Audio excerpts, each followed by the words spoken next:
மோடியின் வெற்றி உறுதியானால் ரணில் டெல்லி செல்வார். அனுரகுமார லண்டனுக்கு பயணம் செய்த திட்டம். கஞ்சா வழக்கில் சிக்கியுள்ள சவுக்கு சங்கர் பிணை கோரிய மனு மீண்டும் ஒத்திவைப்பு. பொதுத் தேர்தலுக்கு இன்னும் 135 நாட்கள் மாத்திரமே. ஜனாதிபதி பதவியேற்றவுடன் நாடாளுமன்றம் கலைக்கப்படும். உடன் பாதுகாப்பான இடங்களுக்கு செல்லவும் விடுக்கப்பட்ட அவசர அறிவுறுத்தல். விமல் கம்பின்பில இணைந்து புதிய கூட்டணி. ஜனாதிபதியின் வடக்கு விஜயத்தில் புறக்கணிக்கப்பட்ட பிராந்திய ஊடகவியலாளர்கள். ஈரான் ஜனாதிபதி ரைசி மரணம் தொடர்பில் அதிர்ச்சி தகவல்.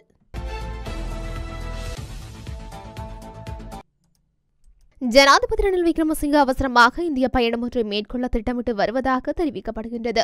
தற்போது இந்தியாவில் லேக் சபா தேர்தல் நடைபெற்று வரும் நிலையில் தற்போதைய பிரதமர் நரேந்திர மோடியின் பாரத ஜனதா கட்சி மீண்டும் ஒருமுறை தேர்தலில் வெற்றி பெறும் என செய்திகள் வெளியாகி வருகின்றன. அதன்படி இந்திய பிரதமர் நரேந்திர மோடி புதிய பிரதமராக பதவி பிரமாணம் செய்து கொள்ளும் நிகழ்வில் கலந்து கொள்ளும் நோக்கில் ஜனாதிபதி ரணில் விக்ரமசிங்க இந்தியாவுக்கு பயணம் மேற்கொள்ள உள்ளதாக, மேலும் அதன் மூலம் இந்திய உயர் அதிகாரிகளை சந்தித்து ஜனாதிபதி தேர்தலை இலக்கு வைக்க ஊடக நிறுவனம் ஒன்றை ஏற்பாடு செய்துள்ளதாகவும் தெரிவிக்கப்படுகின்றது. இந்த நிலையில் ஜேவிபியின் அரசியல் கூட்டணியான தேசிய மக்கள் சக்தியின் தலைவர் அனுரகுமார திசாநாயக்க எதிர்வரும் 2 வாரங்களுக்கு 2 வெளிநாட்டு பயணங்களை மேற்கொள்ள தீர்மானித்துள்ளதாக தெரியவந்துள்ளது.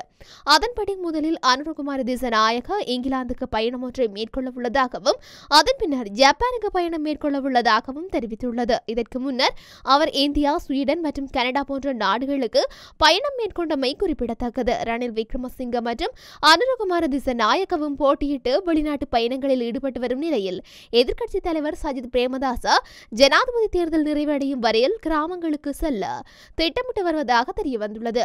அவதூறு மற்றும் கஞ்சா வழக்கில் சிறையில் தடுத்து வைக்கப்பட்டுள்ள பிரபல யூடியூபர் சவுக்கு சங்கரின் பிணை கோரிய மனு மீண்டும் ஒத்திவைக்கப்பட்டுள்ளது. குறித்த மனு மதுரை மாவட்ட போதைப்பொருள் தடுப்பு நீதிமன்றத்தில் இன்று விசாரணைக்கு எடுத்துக் கொள்ளப்பட்ட நிலையில் மீண்டும் ஒத்திவைக்கப்பட்டுள்ளது.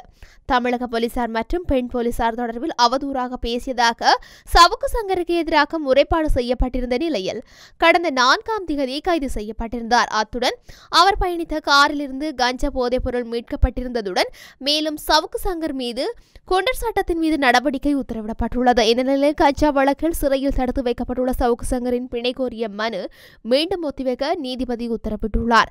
குறித்த மனு மீதான விசாரணைகளின் போது நீதிமன்றத்தில் சவுக்கு சங்கர் முன்னிலையான சட்டத்தரணி கால அவகாசம் கோரியதால் பிணை கோரிய மனு மீதான விசாரணையை நீதிபதி எவரும் 30ஆம் தேதிக்கு ஒத்திவைத்தனர். இதனிடையே சவுக்கு சங்கருக்கு பிணை வழங்கக்கூடாது என கூறி குறிச்சியர் பெண்கள் ஜனநாயக பேரவை பவானி தரப்பில் மனு தாக்கல் செய்யப்பட்டுள்ளது. இந்த மனுவை நீதிபதி ஏற்றுக்கொண்டார் என்பதும் குறிப்பிடத்தக்கது.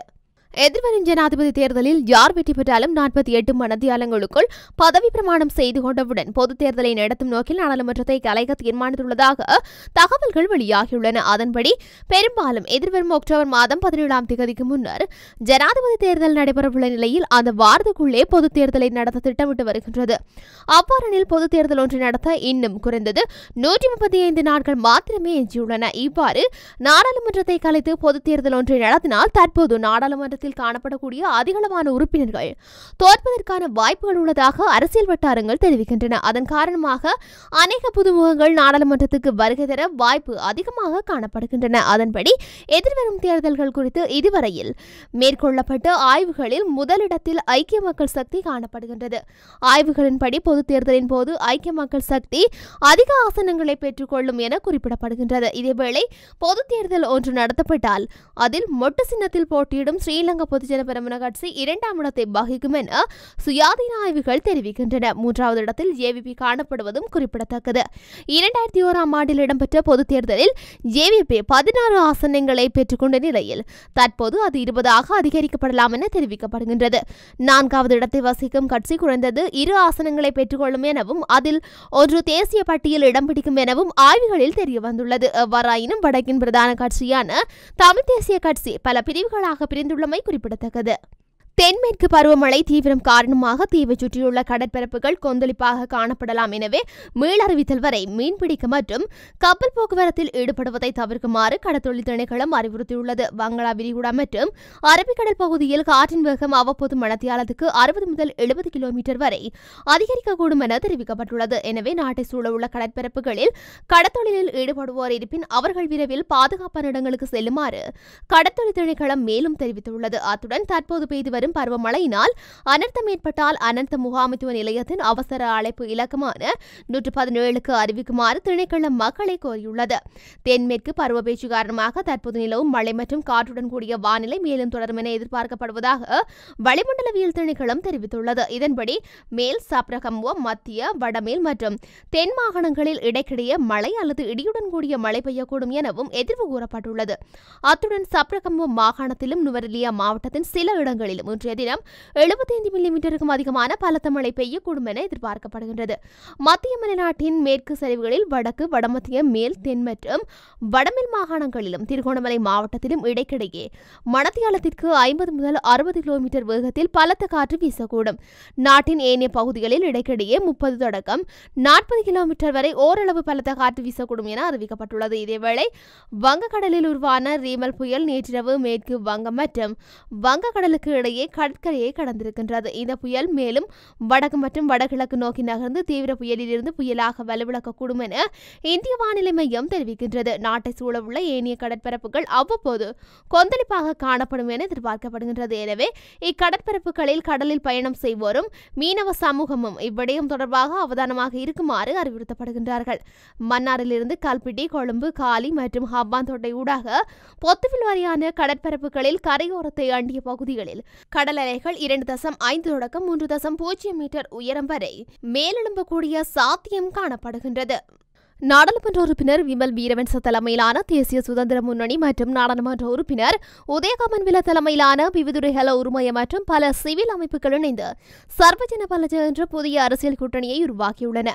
கொழும்பில் இன்று காலை கூட்டணி அமைப்பதற்கான ஒப்பந்தத்தில் குறித்த தரப்பினர் கையெழுத்திட்டுள்ளனர். மௌபிம ஜனதா கட்சி, ஜனதா இடதுசாரி முன்னணி, கம்யூனிஸ்ட் கட்சி மற்றும் நாடாளுமன்ற உறுப்பினர் சஞ்சா சுமஞ்சுன தலைமையிலான சுயேட்சை மன்றம் ஆகியவை இந்த ஒப்பந்தத்தில் கையெழுத்திட்டுள்ளன. ஜனாதிபதியின் வடக்கு விஜயத்தின் போது வடக்கு மாகாண பிராந்திய ஊடகவியலாளர்கள் புறக்கணிக்கப்பட்டுள்ளதாக ஊடகவியலாளர்கள் கவலை வெளியிட்டுள்ளனர். வடக்கு மாகாணத்தை கடந்த வெள்ளிக்கிழமை விஜயம் செய்த ஜனாதிபதி ரணில் விக்ரமசிங்க யாழ்ப்பாணம், கிளிநொச்சி, முல்லைத்தீவு, வவுனியா என 4 மாவட்டங்களிலும் இடம்பெற்ற பல்வேறு நிகழ்வுகளில் 3 தினங்களாக கலந்து கொண்டுள்ளார். இதன்போது ஜனாதிபதி செயலகத்தால் தெற்கிலிருந்து அழைத்து வரப்பட்ட ஊடகவியலாளர்களுக்கு மாத்திரம் நிகழ்வுகளில் செய்தி அறிக்கையிட அனுமதி வழங்கப்பட்டுள்ளது. அமைச்சில் அங்கீகரிக்கப்பட்ட ஊடக அடையாள அட்டை கொண்டிருந்த வடக்கு மாகாண ஊடகவியலாளர்களுக்கு நிகழ்வுக்கு செல்வதற்கும் செய்தி அறிக்கையிடவும் அனுமதி வழங்கப்படவில்லை. இதனால் வடக்கில் ஜனாதிபதி சென்ற இடங்கள் உள்ள பிராந்திய ஊடகவியலாளர்கள் ஜனாதிபதியின் நிகழ்வு நடைபெற்ற இடங்களுக்கு வெளியே நீண்ட நேரம் காத்திருந்துவிட்டு ஏமாற்றத்துடன் சென்றிருந்தமை குறிப்பிடத்தக்கது. ஈரானிய ஜனாதிபதி இப்ராஹிம் ரைசியின் மரணத்தில் உள்நாட்டு சதி இருக்கலாம் என புலம்பனாய்வு செய்தியாளரும் அரசியல் ஆய்வாளருமான எம் நிலாம்டீன் தெரிவித்துள்ளார். ஊடகம் ஒன்றுக்கு கருத்து தெரிவிக்கும் போதே அவர் இவ்வாறு தெரிவித்துள்ளார். மேலும் அவர் குறிப்பிடுகையில் ஈரானிய ஜனாதிபதி பயணித்த உலங்கு வானூர்தியின் கருப்பு பெட்டி கைப்பற்றப்பட்டு மறைக்கப்பட்டுள்ளமையானது இது ஒரு திட்டமிட்ட சதி என்பதை தெளிவுபடுத்தியிருக்கின்றது. குறித்த உலங்கு வானூர்தியுடன் பயணித்த மற்ற உலங்கு வானூர்திகளில் இருந்து பாதுகாப்பு அதிகாரிகளே இதை திட்டமிட்டு செய்திருக்கலாம் என அரசியல் ஆய்வாளர்கள் கருதுகின்றனர் என கூறியுள்ளார்.